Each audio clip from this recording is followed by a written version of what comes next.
And so the tension there is kind of how do you innovate, experiment with AI, use it to kind of drive efficiencies within the business. In some cases, use it for more customer facing elements, but not at the detriment of the real kind of human heart and soul of luxury.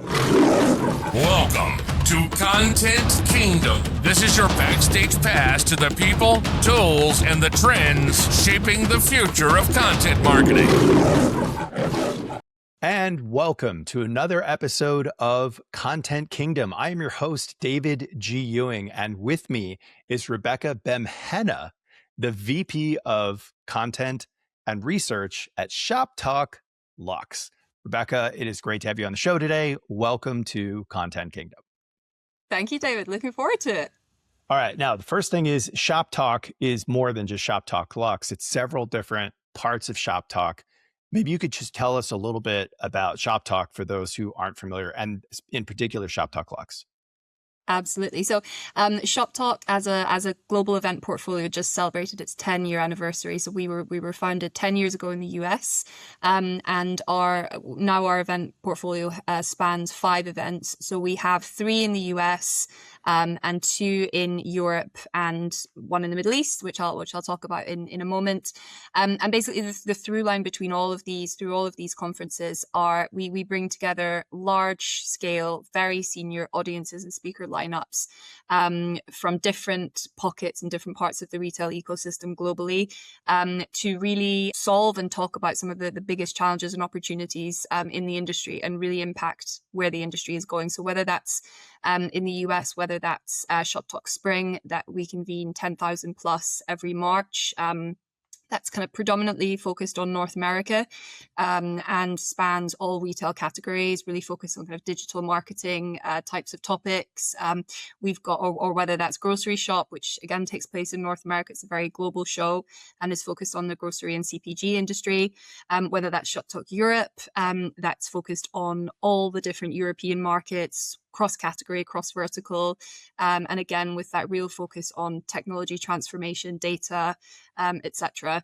As with all of our other shows, and then we've got ShopTalk Luxe, which is the event that I look after content for, and that similarly to Grocery Shop, that is a sector-specific show. So that's really focused on the global luxury. Well, we like to say the global elevated retail community. So by that we mean, yes, luxury brands and retailers we convene and bring together, but also kind of more premium and more mass market brands and retailers who are kind of leaning into elevation and premiumization, which is a big trend that we've seen across, particularly through the last couple of years. And then finally, our 5th show, ShopTalk Fall, again takes place in North America.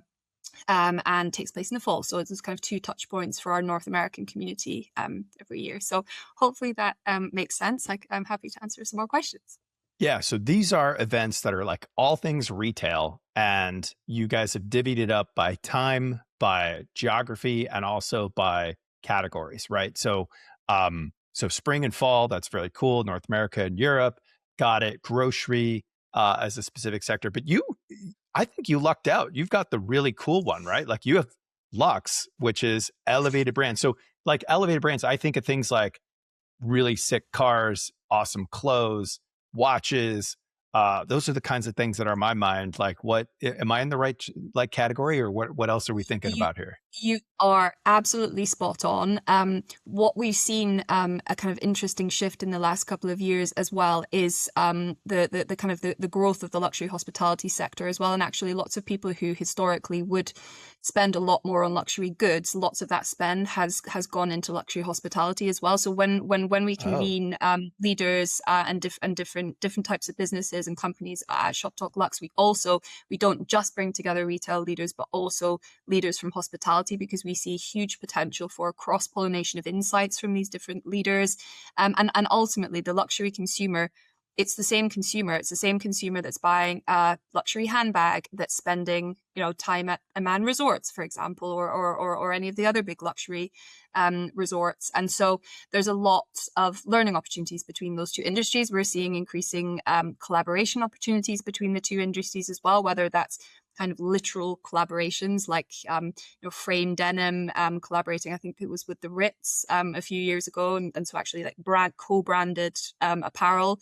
We're seeing we're actually seeing talent moving between the two sectors as well. So there's been quite a lot of talent moving from retail into hospitality as well, because again, it's they understand that luxury consumer mindset. And I think what's interesting as well is the potential for learning from hospitality into retail as well. So as retail is increasingly investing more in kind of experiences, hospitality, kind of hosting in store as well. So it's much more than just the product. Of course, in luxury retail, the product has to be great, but experiences and the kind of relationships that you build with your customers have to be really elevated as well.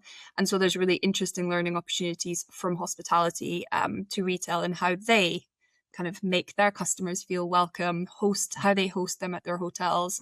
And so, yeah, so that's been an interesting kind of area and angle that we've been building out with ShopTalk Luxe specifically. So it's been an interesting opportunity.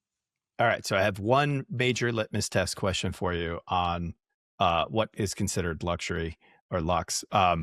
What about scotch and cigars? Do you have that?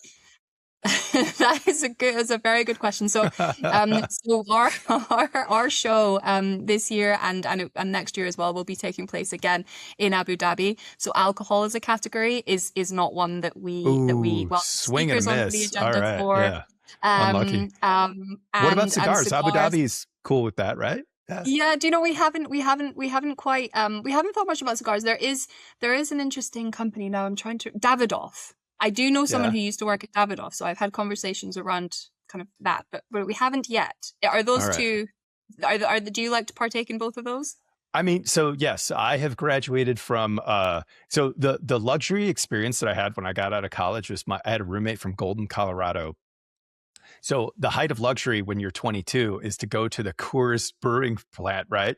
Meet the people who give you after the tour, give you the samples, and they're like, hey, just so you know, the key is to like ask for the short tour, and they take you right to the brewing sample. And I thought that was like the coolest thing to get the password. So I've kind of tried to graduate a little bit from that back in the day. So elevating from Coors to scotch and cigars is definitely something, that if we've had a good quarter, I like to have a scotch and cigar and make it happen. Yes. So I guess you have room to grow, Rebecca. Yeah. Well, I would say on the note of scotch, so I'm from Scotland, so of course whiskey is a huge part of my heritage. So although I probably shouldn't admit this because I don't sound like a very good Scot, but I don't particularly like the taste of whiskey. However, many people love it and enjoy it, and I love that they enjoy it. Definitely an acquired taste. I had a client who was a Scotsman who took me under his wing and explained to me the different things, and I left, loving all things Scottish. So if it's not Scottish, it's crap. But so it's awesome.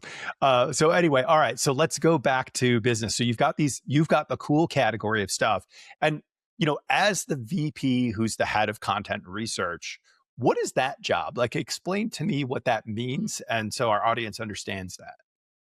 Yeah, it's a great question. So our content is 100% editorial. So what that means is we as a content team, we do all the research that underpins what topics and themes and kind of tensions we want to lean into, and kind of how we curate the content. And I use the word curate because that's a really important part of how we think about the agenda. We could we could have lots of different sessions and kind of be very unintentional about it. But I think what's more interesting to talk about is what topics we decide not to cover, versus what topics we decide to cover, because we're very intentional about it. So completely editorial. My team and I, we have lots of research calls with industry leaders. So it's a mix of qualitative and quantitative research that informs how we curate the content agenda. We have a fantastic advisory board as well. So we ultimately, after all this body of research that we do, my colleague and I sit down and we map out what topics we don't want to cover, what topics we do want to cover, etc., and what that curation looks like.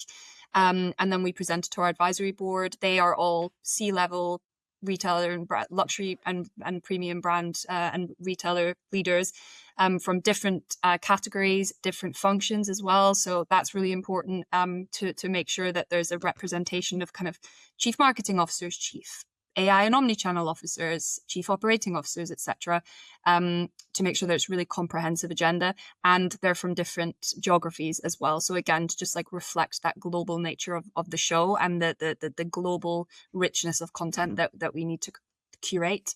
And so we do that. We get their feedback. We tinker about with it a little bit more as well, based on their feedback, just to make sure that it's as valuable and rich and comprehensive as it possibly can be. And then we find the right speakers for each topic. And again, it comes down to really tight curation, editorial match, so that what's the story that they have to share on this particular topic, because ultimately our end goal is to make sure that on stage our speakers deliver something really actionable and insightful to our audience, and makes them think differently about their businesses, and makes them take perhaps different business decisions, or perhaps reinforces something that they were already working on or already kind of strategizing. And you know, our intention is that the agenda outlives the event, so it goes on to have these ramifications within the industry, within people's businesses, within people's roles. It brings together the right people who, you know, that our best moments is when we hear about connections that people have made while they're at our shows. You know, we have brand CEOs a couple that met at ShopTalk Luxe recently, who decided that they were going to collaborate with one another after meeting each other. There was another instance of one of our startup pitch founders came off stage and signed a deal with a brand CEO who'd seen her pitch on stage. So it's like these sorts of kind of serendipitous moments that we have the ability, or that great content, when it works well and it resonates, has the ability to engender, I think is really powerful. And so that's something that we always have at the heart of what we do. So I have a ton of questions about this. So, you know, when you talk about curation, I think at the opening of this, I didn't know if you used the word tension or intention, but I like both of those. Do you look for like spicy topics that are going to create a little bit of controversy, so that like there's a little bit of a little bit of dynamic there? Is that part of the job?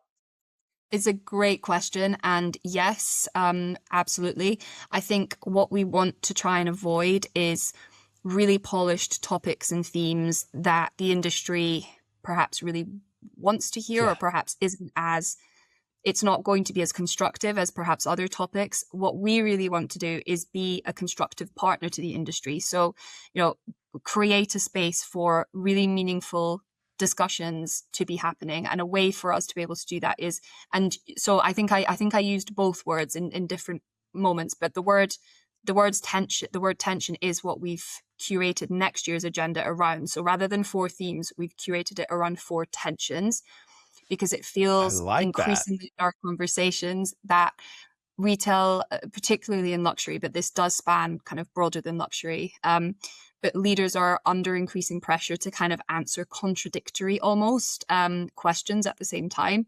And so that's what we've curated this agenda around, 4 tensions. And within those 4 tensions, there's lots of different topics that have tensions within them. And we really hope that by creating the groundwork for that will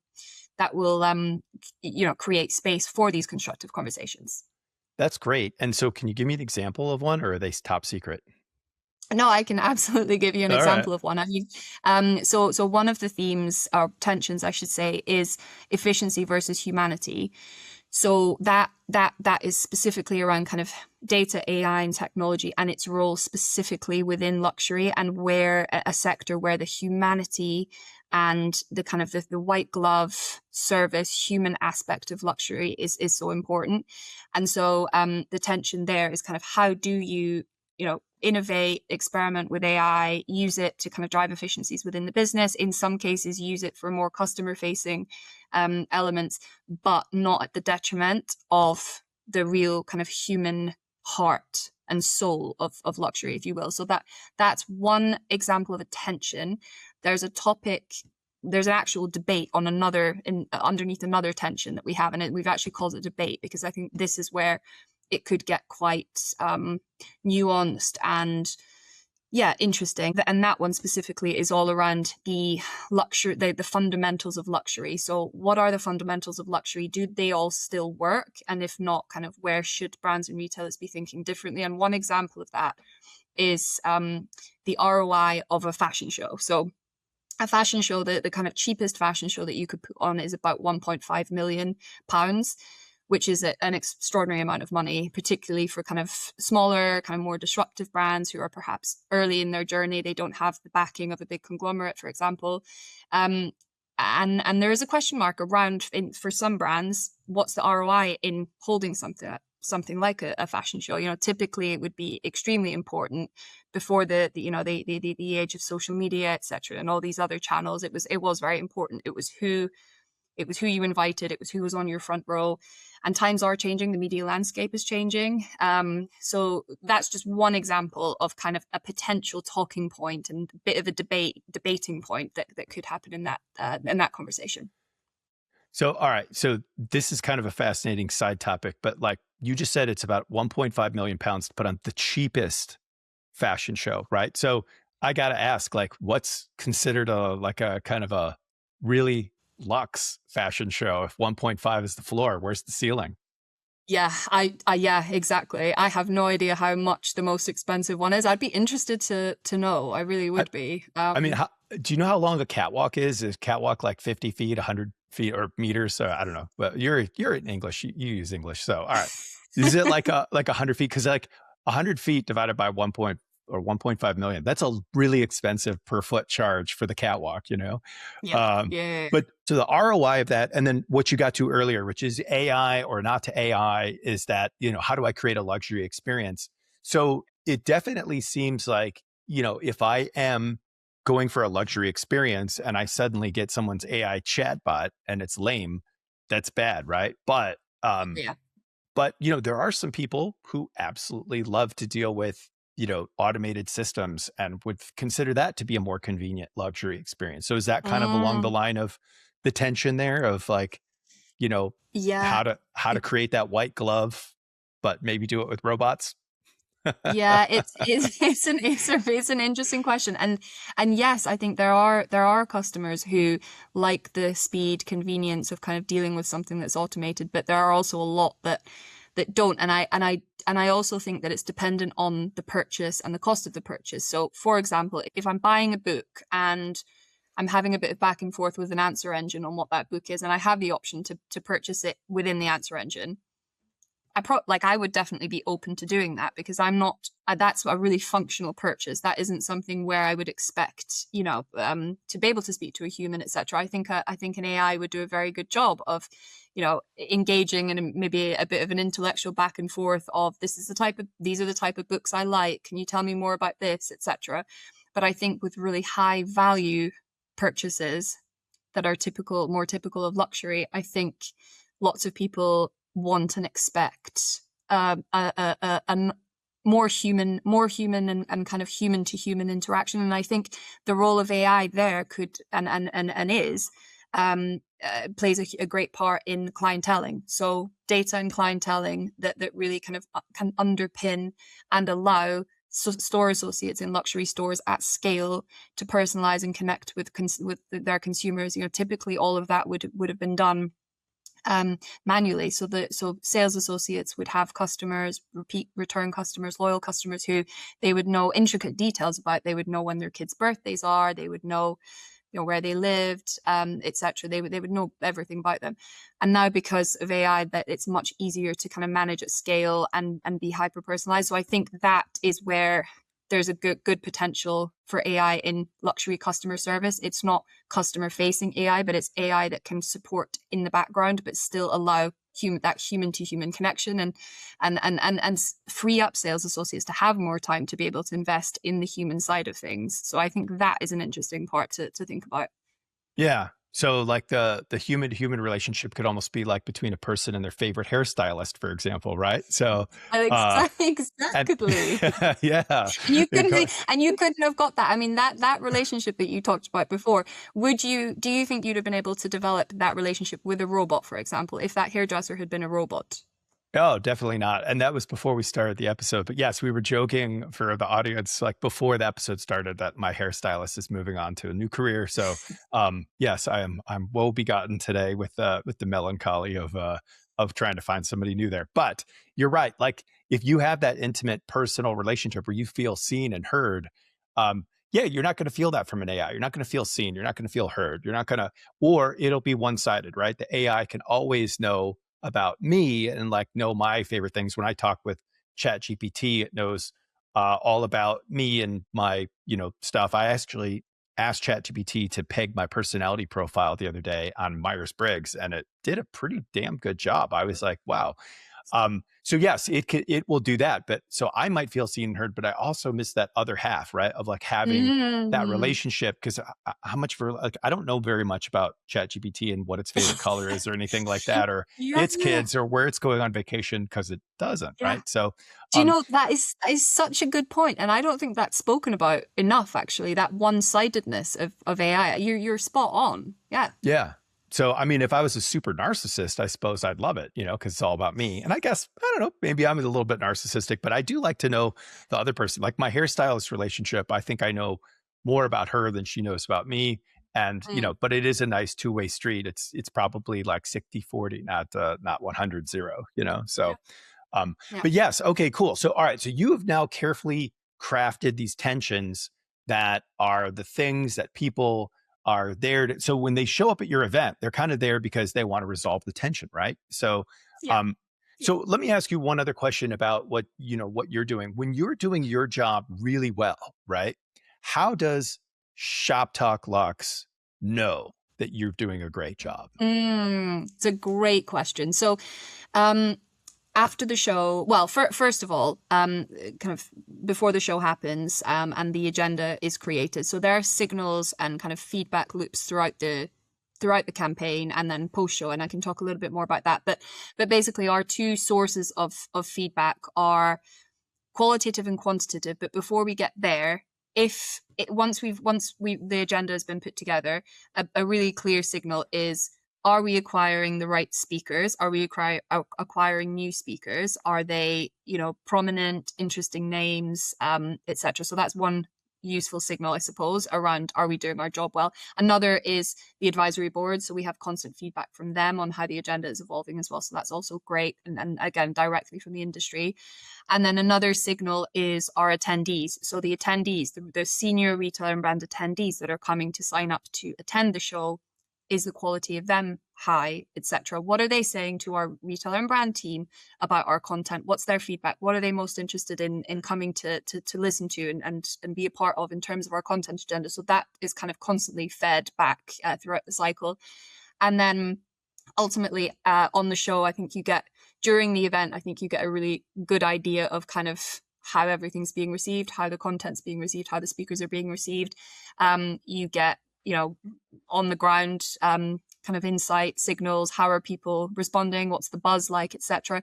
And also on all social channels. So you'll see lots of posts, particularly on LinkedIn, will be blowing up talking about this speaker, what they learned from this session, etc. And then fundamentally after the show, there's qualitative and quantitative feedback that's shared. So whether that's to me and my colleagues from brand and senior brand and retail leaders that attended themselves. So them sharing with us what they liked about the agenda, speakers, any other feedback that they shared. And we always ask for constructive feedback. We love hearing, of course, how much everyone enjoyed the content and speakers and how much they took away. But I think fundamentally, in order to keep evolving and growing, you also want to be asking, well, what could we do better next time? And so that's always a big question that we ask. And then from the quantitative side of things, so we have a big NPS survey that goes out post-show, and it asks our attendees to score us on lots and lots of different facets, things like food and drink options, right the way through to content. And so we get a really clear signal then as well, in really kind of stark black and white terms, a score basically that we get at the end of that, and that tells us how well received everything was, and then there's a breakdown of content, etc. as well. All right, so let me break this down then into three parts. There's kind of what happens pre-show, then there's during the show, and then there's post-show, right? So pre-show, it seems like what your main tasks are coming up with the tensions, right? Which is definitely going to attract the right people. And then the thing that I really want to zero in on is you are part of the speaker selection, it sounds like. So you get to choose the speakers. Yeah. So exactly. here's the 10,000-pound question, right? Which is, what are you looking for in the speaker? Great question. So we look for, so there's a couple of kind of basic criteria, and then I'll move into some of the more nuanced pieces. So kind of at a high level, it's a mixture of heritage brands and retailers who are transforming and adapting and have an interesting story to tell, whether that's technology innovation, whether that's they've had a turnaround, for example, that's been really successful. So this it always comes back to the story, but at a top level, heritage brands and retailers we look at, that's one bucket. Kind of disruptor brands and retailers as well. So what brands are coming onto the scene that are a bit disruptive, carving out a new opportunity or kind of responding to a challenge, and that some of the other folks within the ecosystem might be useful for them to learn from. And then there's kind of other speaker profiles, investors, so prominent VC funds from across the world that are investing in these disruptive brands, and some more legacy brands as well. So we love to get their thoughts on kind of where smart money is flowing, what they're excited about, where they're investing, and then technology companies as well. So CEOs and founders from pre-Series A technology startups. So, those that are partnering with the industry to really drive forward the next era of growth, disruption, technology innovation. Well, obviously, most of them at the moment are AI. If they didn't have AI in the title before, lots of them have repositioned themselves to have AI in the title. So there's lots of interesting pockets of innovation there.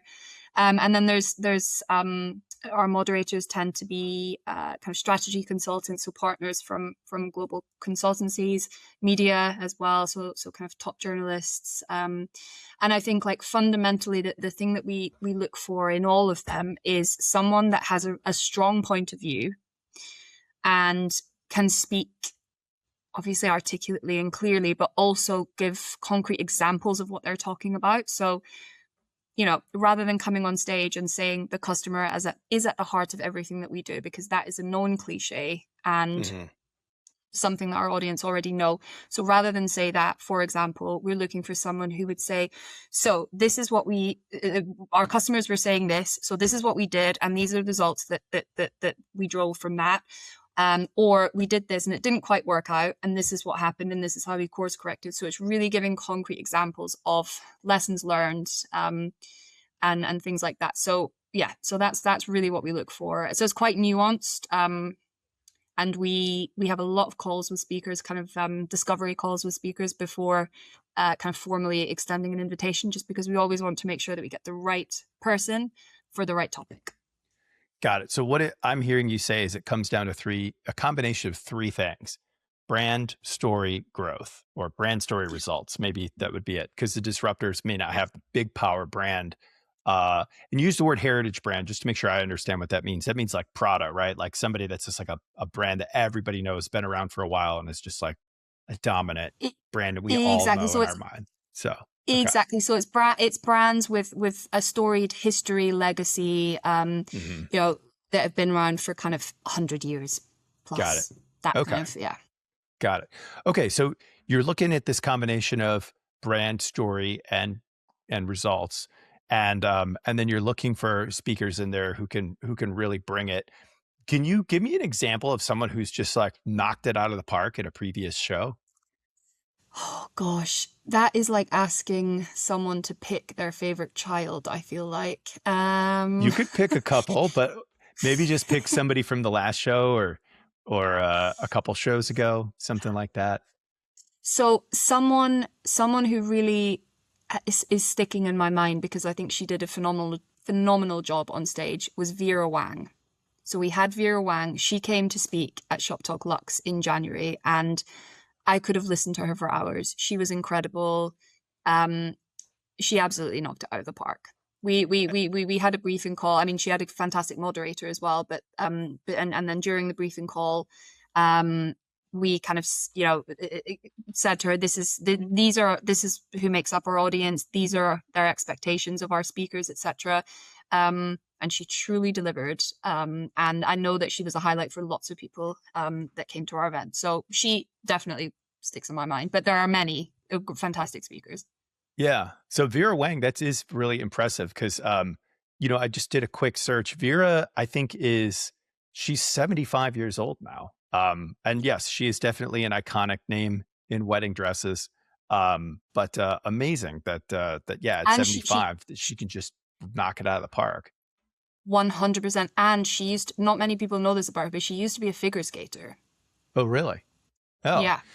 so what? So she was captivating and articulate. Did she have great stories? Is that really what set her apart, or in the She, experience and she, name, or what was it that really she, set her apart? I think so. The stories and the way that she envisages her brand as well. And I mean, she talks the stories that she has. I mean, Ralph Lauren was one of her mentors, I should say. So she has industry stories, and I think just the fact that she's so highly respected within the industry and so well known, and to have her on stage, talking about how she thinks about the future of the industry as well, given that she's been such a huge prominent figure in the industry for so many years, I think was really inspiring to people. And she's just really inspiring. Like the one thing that she said towards the end of her keynote that has really stuck with me is, time is the ultimate luxury. And I think for, working in an industry like luxury where, it's a business, right? It's ultimately you're selling goods, right? And luxury has so many meanings, etc., and it can be tied up with more materialistic things depending on kind of where you look in the industry. But for her to kind of distill her definition of luxury down to time, I just thought was really interesting, and very relatable as well. That is fascinating. Yeah, and there's a whole bunch we could unpack about time. But if I go down that tangent, we're never coming back. So we'll hold off on time. But I totally agree that, yeah, time is the ultimate luxury just because, you can't make more of it. We only get so much, and it's the great equalizer, right? So Indeed. everybody gets 24 hours in a day. And Mm. I think that, that's awesome. All right, great. So that's pre-show, and, you find people based on brand story and results. When you are actually in show, right? By the way, how long does this show last? Is it 2 days or 3 days or 4 days? How many days is it? So good, great question. 3 days. 3 days. Okay. So you got Yeah. these 72 hours to like finally make it happen. It all comes down to this. Talk to me Yeah. about content that you are responsible for during those magic 3 days. It's a great question. So I have overall responsibility for the overall agenda. So I work with an incredible team who obviously help with the running of the show on the ground, because one person can only be in one place at one time, right? We have 5 content stages. So that's a lot of pairs of hands that we need, and all hands on deck to help. But yeah, I'm often during the show, I'm often in the green room by the main stage, spending time with our keynote speakers, many of whom have traveled a long way to get to the show. I mean, Vera Wang, for example, based in New York, the show was in Abu Dhabi. That's a long flight that she took to be with us. So really kind of spending time with them, speaking to them before and after they come off stage, and then just trying to be across when the main stage sessions aren't running, just trying to be across as many of the main agenda kind of content sessions that I can, whether that's kind of watching multiple sessions back to back, and again spending time with our speakers, just kind of overseeing everything and making sure that everything is up to the high standard that our attendees expect, and that our speakers expect as well. And yeah, so I would say kind of it's if we as a team have done our job right, and everyone's been briefed and everyone knows what they're doing, the show days are actually quite relaxing, because Wow. it's Wouldn't have more expected just that kind of word.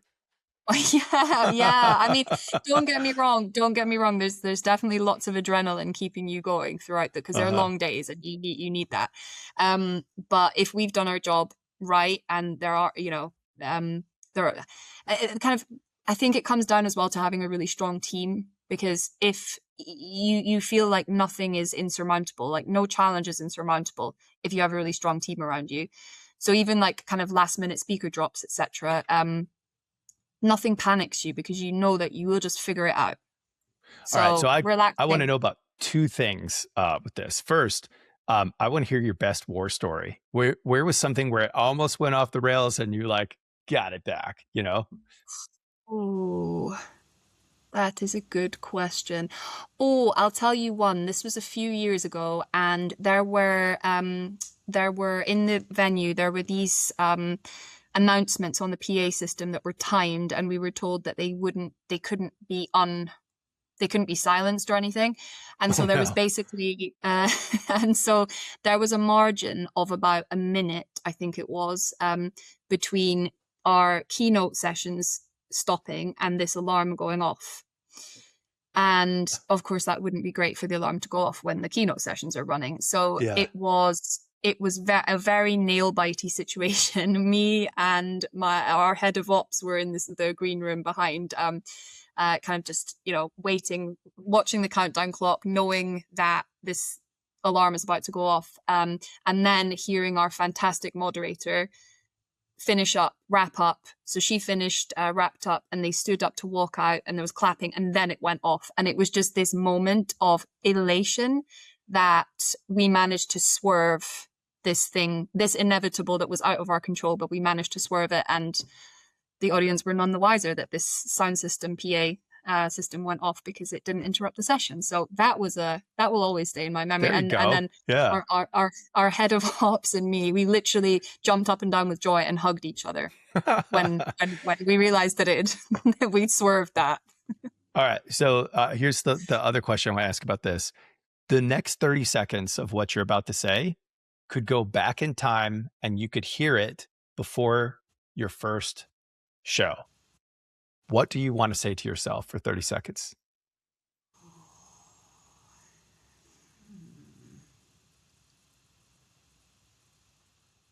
That if there are speaker dropouts and last minute moments of adversity, take it in your stride, control things that you can control, and don't worry about things that you can't control, and just do your best. And it will all work out. All right. Fantastic. The biggest event in my life was probably my wedding. And I didn't know this at the time, but we had my wife's best friend's younger sister, who is like one of the most responsible humans in the world, like be our day of wedding coordinator. And I didn't find this out afterwards, but we had the big cake for the wedding, and there was a sheet cake, a supplementary sheet cake that went with it. And as they were rolling it out, the sheet cake just covered in ants, like just ants all over the thing. Just disaster, right? And anyway, she totally handled it. I didn't find out till the next day, but needless to say, we did not serve the sheet cake that went out, and everybody just got like a small piece of the wedding cake, which was ant free, thank God. But I was like, "Woo, that's a tough one. Nice job." So, Oh my gosh. yeah. Oh, I can't imagine that. Yeah. Ant free. I also think that's a really funny turn of phrase. So keep it ant free. That would be what I would say if I had a few seconds. But let's go to post show. And I know we're running out of time, and you've got to get moving because you have a hard stop. But post show, talk to me about the content that comes out post show, and how do you know that it's good? Great question. So the content, so a couple of things. I mean, there's content that we produce as ShopTalk. There's so that's kind of from our channels. There's content that I myself put out from my own personal channels, and then there's content that we see being posted on LinkedIn from members of our community about the show. And to me, actually, it's a real signal that the show has had an impact on the industry and on our community when we see these posts still being posted months after the show, which in the case of ShopTalk Luxe, have seen that. I've seen posts months after the show talking about learnings, kind of write-ups that attendees have done about the content and the insights that they learned. So yeah, I mean, we have our main stage keynote sessions. We record them, we post that as content on our YouTube. We make that accessible for anyone to watch, whether they came to the show or not. We've got a post-show report that we collate as well. So that's kind of a foreword from our event director, some of the big kind of stats, the speakers that spoke. It's kind of a summary and roundup basically of who we brought together and why it mattered and what were the key takeaways and learnings in terms of content. So we curate that as well, and we share that with our community. And yeah, I mean, content that I put out myself through my own channels is often around is more kind of content marketing, kind of insight led, and it tends to be less about the show that's just happened and more around kind of the current conversations that I'm having and how we're thinking about the next event and next agenda. So yeah, we try and kind of have different touch bases in terms of content with our community year round. But I would say the biggest kind of content touch base that we have is our annual events, where we bring together, in the case of ShopTalk Luxe, 2,000 very senior retailer and brand leaders. So is the Vera Wang talk on your YouTube channel? Yes, it is. You can watch that, and your listeners can go and watch that as well. Yeah, we'll put that in the show notes so that everyone can see the highlight of last year's ShopTalk Luxe. That sounds great. Wonderful. So, Rebecca, if people want to learn more about ShopTalk Luxe, where do they go? And it doesn't sound like just anyone can show up for this event. So, how does somebody get a pass to get into this thing? Well, thank you. It's a great question. So, first of all, I'm an open book. If anyone wants to kind of DM me, I'm on LinkedIn. I'm quite easy to find. So I'm always open to having conversations around ShopTalk Luxe. And if there's another colleague who's better placed to help them, I'm more than happy to make the introduction. Our website, you can find out more. There's a join the waitlist call to action button that people can join, and they'll receive more email updates, etc. And then fundamentally, I mean, if you're a retailer or brand and you're eligible to take part in our hosted program, you can get a free ticket to attend through that, plus a reimbursable travel stipend as well. And in return, you would meet with up to 8 solution providers of your choice. So it's double opt-in meetings program, and they're 15-minute meetings. So it's speed dating, super snappy, super curated and efficient. And our attendees get a lot of value from that. And then if you're a tech company, we have fantastic kind of commercial sponsorship packages as well, depending on what would your objective be, etc. So lots more on our website. And like I said, if anyone wants to reach out and ask me any questions about ShopTalk Luxe, I'd be more than happy to answer them. That sounds great. And what are the dates of the next ShopTalk Luxe? So 2nd to the 4th of February, 27. Ooh, okay. Right around my birthday. All right. So that sounds good. Oh, when's your birthday? February 11th. So yeah, that sounds like maybe a trip I could take. That's great. Yeah. So, Rebecca, thank you so much for being on the show.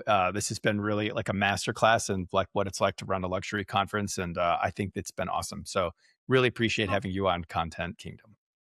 My absolute pleasure. It's been fantastic to be on Content Kingdom. And thank you so much for having me, David. You were a brilliant host. And I hope that we cross paths again in the future. You got it.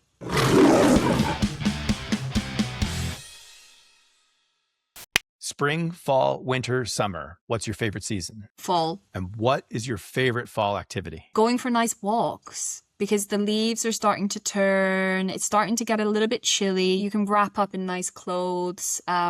You can have a hot drink in your hand. Yeah, get your pumpkin spice latte on and have a nice fall.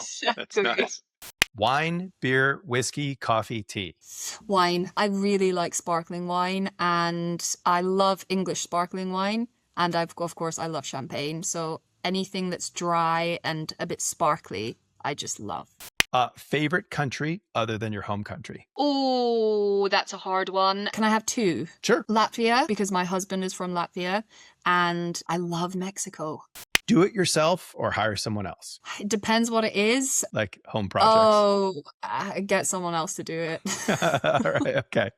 Favorite books that you read as a kid also count. So I'm a huge reader and I don't often reread a book, but one that I have read now 3 times is Scar Tissue by Anthony Kiedis. Ooh, I have not read that one. Oh, it's really good.